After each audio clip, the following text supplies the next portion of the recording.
ನಮಸ್ಕಾರ ಗೆಳೆಯರೇ, ನಾನು ನಿಮ್ಮ ರವಿ. ನಾನು ನಿಮ್ಮನ್ನು ಭೇಟಿಯಾಗುತ್ತಿರುವುದಕ್ಕೆ ನನಗೆ ಸಿಕ್ಕ ಸದವಕಾಶ. ಈ ದಿನ ನಿಫ್ಟಿ 50 308 ಪಾಯಿಂಟ್ ಅಪ್ ಆಗಿ 23,658ಕ್ಕೆ ಕ್ಲೋಸ್ ಆಗಿದೆ ಮತ್ತು ಬ್ಯಾಂಕ್ ನಿಫ್ಟಿ 1,111 ಪಾಯಿಂಟ್ ಅಪ್ ಆಗಿ 51,704ಕ್ಕೆ ಕ್ಲೋಸ್ ಆಗಿದೆ. ಇನ್ನು ಗೋಲ್ಡ್ ರೇಟ್ 22 ಕ್ಯಾರೆಟ್ ಚಿನ್ನ 10 ರೂಪಾಯಿ ಡೌನ್ ಆಗಿ 8,246 ರೂಪಾಯಿಗೆ ಕ್ಲೋಸ್ ಆಗಿದೆ. 24 ಕ್ಯಾರೆಟ್ 10 ರೂಪಾಯಿ ಡೌನ್ ಆಗಿ 8,999 ರೂಪಾಯಿಗೆ ಟ್ರೇಡ್ ಆಗುತ್ತಿದೆ. ಹಾಗೆ ರುಪಿ ಅಗೇನ್ಸ್ಟ್ ಡಾಲರ್ 85.64ಗೆ ಟ್ರೇಡ್ ಆಗುತ್ತಿದೆ. ಇನ್ನು ಭಾರತದ ಫಾರಿನ್ ರಿಸರ್ವ್ ಕರೆನ್ಸಿ $654.27 ಬಿಲಿಯನ್ ಆಗಿದೆ. ಇದು ಲಾಸ್ಟ್ ವೀಕ್ಗಿಂತ $305 ಮಿಲಿಯನ್ ಹೆಚ್ಚಾಗಿದೆ. $654 ಬಿಲಿಯನ್ ಫಾರಿನ್ ರಿಸರ್ವಲ್ಲಿ ನಮ್ಮ ಭಾರತದ ಆಮದನ್ನು 10 ರಿಂದ 11 ತಿಂಗಳು ಕಂಟ್ರೋಲ್ ಮಾಡಬಹುದಾಗಿದೆ.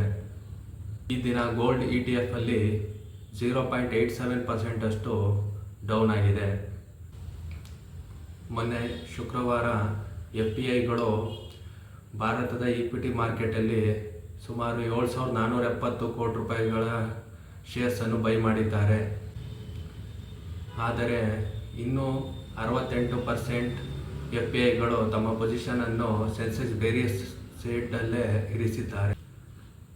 ಈ ದಿನ ರಿಲಯನ್ಸ್ ಇಂಡಸ್ಟ್ರೀಸ್ ಶೇರ್ಸ್ 1% ಅಪ್ ಆಗಿದೆ.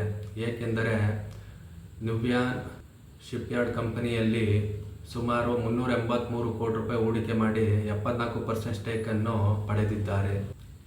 M&M ಶೇರ್ಸ್ 3% ಹೆಚ್ಚಾಗಿದ್ದು ಅವರ ಎಲ್ಲ ಥರದ ವೆಹಿಕಲ್ ಪ್ರೈಸನ್ನು ಏಪ್ರಿಲ್ 1ರಿಂದ ಹೆಚ್ಚಿಗೆ ಮಾಡುತ್ತಿದ್ದಾರೆ. ಕಾರಣ ಕಮಾಡಿಟಿ ಪ್ರೈಸ್ ಮತ್ತು ಇನ್ಫ್ಲೇಷನ್ ಹೆಚ್ಚಾಗಿರೋದ್ರಿಂದ. ಬೋಯಿಂಗ್ ಕಂಪನಿಯ ಬೆಂಗಳೂರು ಸಂಸ್ಥೆಯಲ್ಲಿ ಸುಮಾರು 180 ಜನರನ್ನು ವಜಾಗೊಳಿಸಿದ್ದಾರೆ. ಭಾರತದಲ್ಲಿ ಬೋಯಿಂಗ್ ಸಂಸ್ಥೆಯಲ್ಲಿ ಕೆಲಸ ಮಾಡುವವರು ಸುಮಾರು 7,000 ಜನರಿದ್ದಾರೆ. ಅಮೆರಿಕ ಕಂಪನಿಯಾದ ಕ್ಲೌಡ್ ಸೆಕ್ಯೂರಿಟಿ ಕಂಪನಿ ವಿಸ್ ಅನ್ನು ಆಲ್ಫಾಬೆಟ್ ಕಂಪನಿಯು ಗೂಗಲ್ ಕಂಪನಿಯ ಪೇರೆಂಟ್ ಕಂಪನಿ $33 ಬಿಲಿಯನ್ ಬೈ ಮಾಡಲು ಮಾತುಕತೆ ನಡೆಸುತ್ತಿದ್ದಾರೆ. ಏಕೆಂದರೆ ಕ್ಲೌಡ್ ಸೆಕ್ಯೂರಿಟಿ ಕಂಪನಿಯಲ್ಲಿ ತೀವ್ರ ಸ್ಪರ್ಧೆ ಇರುವುದರಿಂದ ಮೈಕ್ರೋಸಾಫ್ಟ್ ಮತ್ತು ಅಮೆಜಾನ್ನಿಂದ ಈ ಮಾತುಕತೆ ನಡೆಸುತ್ತಿದ್ದಾರೆ. ಈ ವಿಡಿಯೋ ನಿಮಗೆ ಇಷ್ಟವಾಗಿದ್ದರೆ ಲೈಕ್ ಮಾಡಿ ಮತ್ತು ಸಬ್ಸ್ಕ್ರೈಬ್ ಮಾಡಿ. ಧನ್ಯವಾದಗಳು ಗೆಳೆಯರೇ.